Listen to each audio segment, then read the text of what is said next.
Assalamualaikum warahmatullahi wabarakatuh. Perkenalkan, nama saya Hafifah Febriati Husna, nomor BP 2011-03-2011. Baik, saya akan mempresentasikan tentang analisis sumber daya proyek konstruksi. Yang pertama, dasar schedule pekerjaan.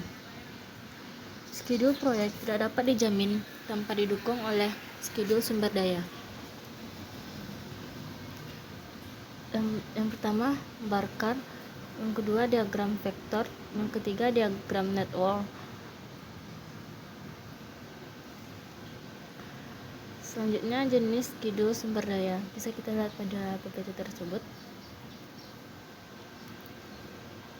Selanjutnya, faktor penting dalam analisis SD juga bisa kita lihat pada slide tersebut. Selanjutnya, produktivitas dan WASTI. Data kedua hal tersebut di atas perlu diketahui secara jelas untuk mengetahui secara jelas tingkat kemampuan perusahaan dalam bidang efisiensi. Yang kedua, dipakai sebagai pedoman dalam menyusun program kerja dan program peningkatan efisiensi perusahaan. Digunakan sebagai tok ukur kemampuan bersaing. Selanjutnya, produktivitas. Secara teori, produktivitas adalah output dibagi dengan input. Rumusnya, produktivitas sama dengan output per satuan waktu dibagi input. Output adalah kuantiti pekerjaan, input adalah tenaga atau alat yang digunakan. Faktor mempengaruhi PROD.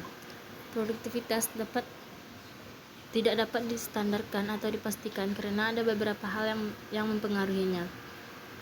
Faktor-faktor yang mempengaruhi produktivitas antara lain adalah: yang pertama, kondisi pekerjaan dan lingkungan; yang kedua, supporting dari sumber daya; yang ketiga, keterampilan tenaga atau kapasitas alat; yang keempat, notivitas tenaga kerja atau operator; yang kelima, cara kerja; yang keenam, manajemen. Was material. Pengertian was adalah kelebihan kuantiti material yang digunakan atau didatangkan yang tidak menambah nilai suatu pekerjaan. Was hampir selalu ada, ataupun penyebabnya, oleh karena itu harus ada program menurunkannya. Jenis was material ada dua. Yang pertama, was material secara individu; yang kedua, was material campuran. Untuk material campuran seperti hot mix, beton, dan lain-lain dapat terjadi was ganda. Penyebab was material. Penyebab was material dapat bermacam-macam.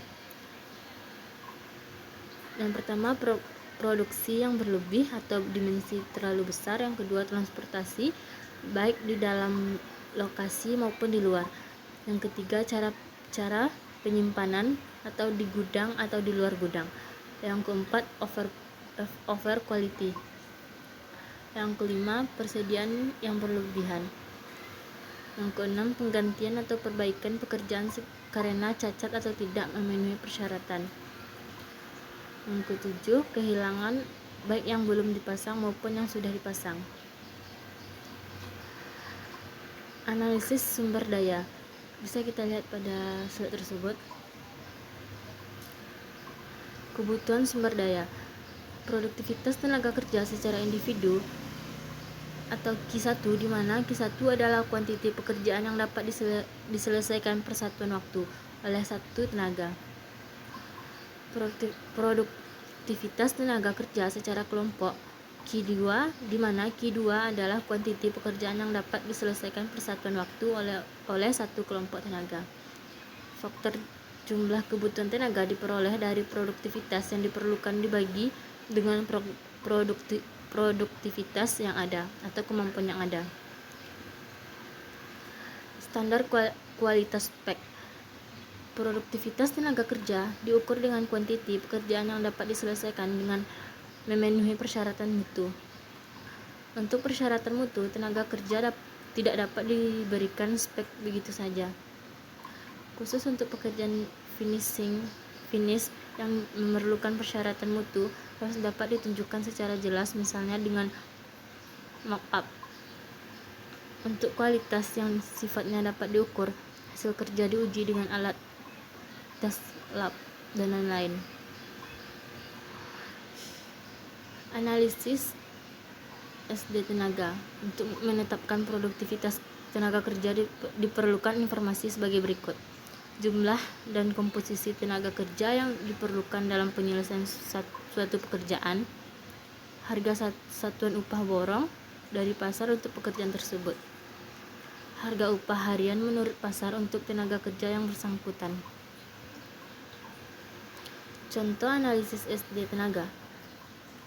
Untuk melaksanakan pekerjaan pasangan batu bata diperlukan satu tukang batu dibantu oleh 2 pekerjaan atau kena.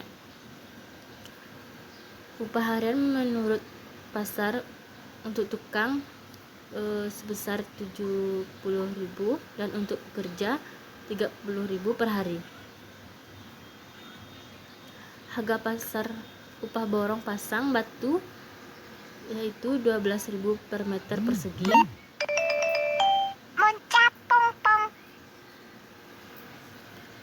Contoh analisis SD tenaga.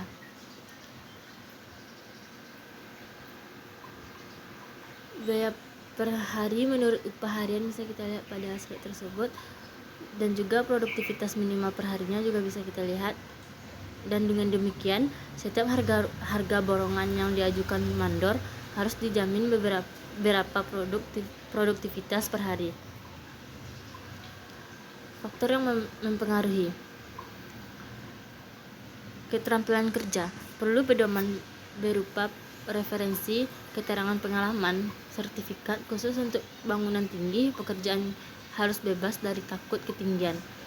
Motivasi tenaga kerja. Perlu diketahui apa motivasi dari para tenaga kerja. Cara kerja. Perlu diberi cara kerja yang efisiensi. Manajemen.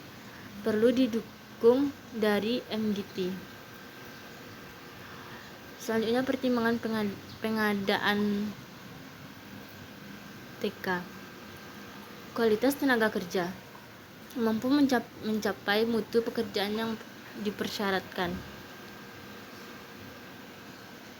Produktivitas tenaga kerja sesuai dengan tim schedule yang ada. Harga borongan atau upah harus sesuai dengan budget.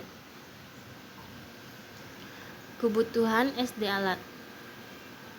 Kapasitas alat yang diberikan oleh pabrik pembuatan adalah produktivitas. Produktivitas real alat diperlukan oleh satu, kondisi alat dan kondisi pekerjaan, kedua, keterampilan dan motivasi operator, yang ketiga, komposisi alat dan cara kerja, yang keempat, manajemen. Produktivitas real ada 2 macam, yaitu yang pertama produktivitas individu alat, yang kedua produktivitas kelompok alat. Kebutuhan SD alat. Untuk pekerjaan angkutan, maka produktivitas dipengaruhi oleh jarak angkut dan kecepatan alat angkut dalam bergerak. Untuk pekerjaan-pekerjaan yang memerlukan kerjasama dari satu alat, maka produktivitas kelompok perlu diperhatikan.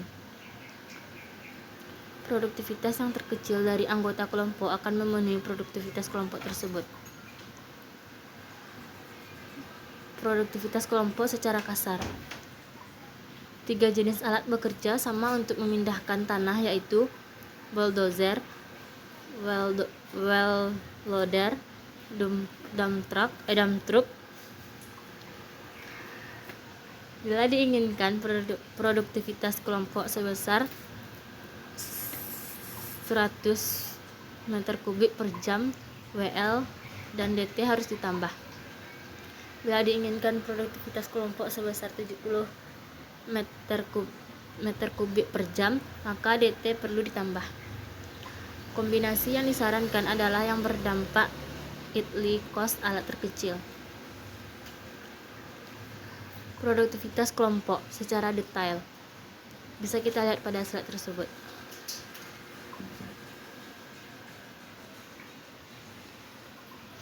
Kebutuhan SD material. Kemampuan yang diperlukan untuk menyusun kebutuhan sumber daya material adalah sebagai berikut. Yang pertama, mampu menyusun WBS atau rincian item pack. 2. Mampu menghitung kuantiti dari item pack.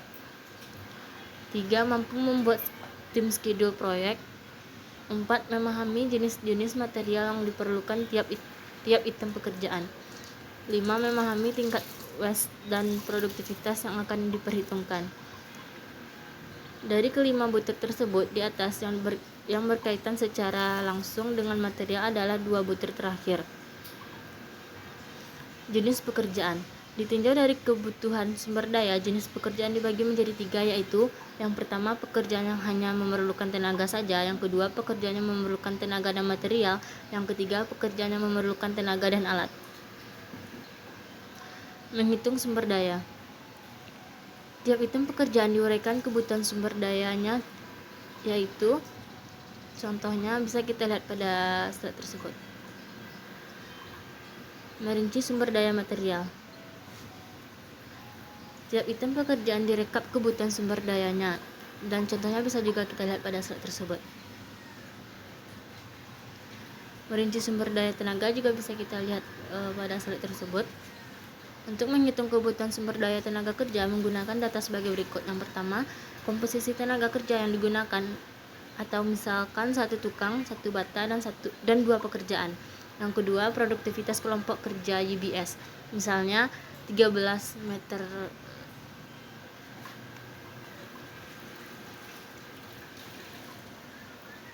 per hari. Produktivitas yang dituntut berdasarkan tim schedule, misalnya 500 meter kuadrat per hari. Yang keempat, per hari dibutuhkan 500 per 13 kelompok. Itu merinci tentang sumber daya tenaga. Selanjutnya, merinci sumber daya alat, bisa kita lihat pada slide tersebut. Pengendalian waste material. Waste material tidak dapat dihindari, tetapi perlu dikendalikan. Tingkat waste yang dapat dikendalikan merupakan kemampuan dari personil atau organisasi. Selayaknya harus ada kegiatan pengendalian agar kemampuan yang ada jadi meningkat. Waste material sama dengan risiko. Waste yang terjadi adalah merupakan sebagai dari risiko. NGT risiko berlaku untuk mengendalikan waste. Ada 4 macam tanggapan risiko, yaitu yang pertama, risiko ditolak. Yang kedua, risiko dialihkan. Yang ketiga, risiko dikendalikan. Yang keempat, risiko diterima. Dalam praktek, ketiganya dapat terjadi di suatu kegiatan. Jenis waste material. Dari proses penanganan material, maka ada 4 jenis atau kelompok waste, yaitu yang pertama, waste material, berupa bahan baku yang diperoleh di lokasi proyek. Yang kedua, material campuran, merupakan bahan campuran dari raw material yang dapat diproses di lokasi maupun di luar lokasi. Yang ketiga, material jadi, merupakan material pabrikan yang ditinggal dipasang di lokasi. Yang keempat, material prefab, merupakan komponen bangunan yang dirangkai atau dicetak di luar lokasi. Waste Fish strategi bersaing. Menekan waste semaksimal mungkin adalah salah satu strategi dalam menetapkan bid price. Upaya-upaya menekan waste adalah yang pertama, pembelian material jadi atau prefab atau material campuran. Yang kedua, sistem pengukuran yang cermat untuk material lepas atau batu pasir dan lain-lain. Ketiga, mengurangi intensitas perpindahan material. Yang keempat, meningkatkan sistem keamanan. Yang kelima, menunjukkan petugas yang memahami spek material. Resource allocation. Definisi resource allocation adalah suatu sistem yang mengatur jumlah sumber daya pada suatu jaringan kerja proyek, sehingga proyek dapat diselesaikan dengan sumber daya yang tersedia sesuai waktu yang ditetapkan. Resource allocation sangat penting dilakukan terutama bila jumlah sumber daya sangat terbatas. Sumber daya terbatas bisa kita lihat pada slide tersebut.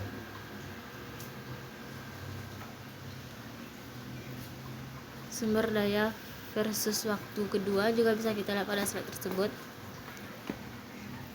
Sumber daya versi waktu ketiga juga bisa kita lihat pada slide tersebut. Resorsi leveling. Bila sumber daya terbatas dari durasi proyek sudah fix, maka perlu dilakukan resorsi leveling untuk mengatasi keterbatasan sumber daya tersebut. Tujuan dari peraturan sumber daya adalah yang pertama, untuk mengatasi keterbatasan sumber daya yang ada. Yang kedua, untuk menjaga efisiensi jumlah kebutuhan SD tenaga dan SD alat. Yang ketiga, untuk mengurangi fluktuasi jumlah kebutuhan SD. Metode alokasi SD.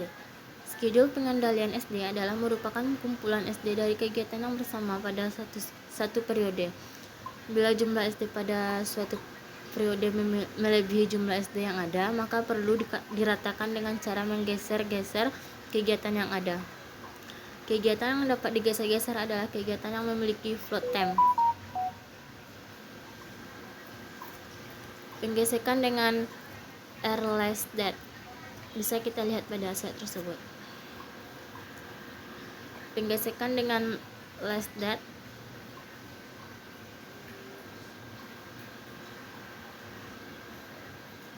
Penggesekan dengan limit juga bisa kita lihat pada slide tersebut.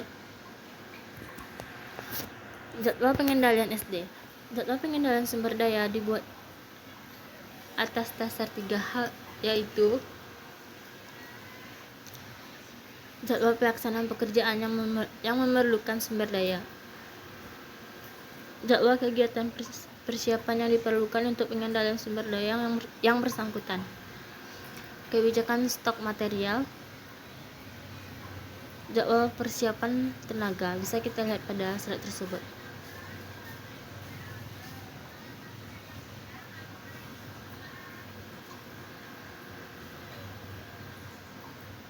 Jadwal persiapan alat juga bisa kita lihat pada slide tersebut.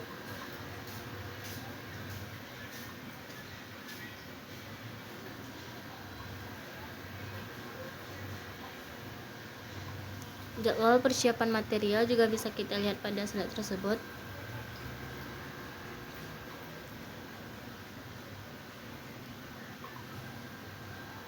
Kebijakan stok material yang pertama. Kebijakan stok material harus ditetapkan lebih dahulu sebelum penyusunan jadwal. Jadwal pengendalian material dibuat untuk satu periode stok yang ditetapkan. Jadwal pengendalian material untuk stok awal yang paling penting dan menentukan. Kebijakan stok material dipengaruhi oleh banyak hal antara lain. Yang pertama, kapasitas gudang. Yang kedua, kondisi keuangan. Yang ketiga, tingkat kesulitan pengadaan. Yang keempat, tingkat kedaluarsa material. Yang kelima, dan lain-lain. Itu contoh kebijakan stok material yang kedua. Sekian dari presentasi saya ini. Assalamualaikum warahmatullahi wabarakatuh.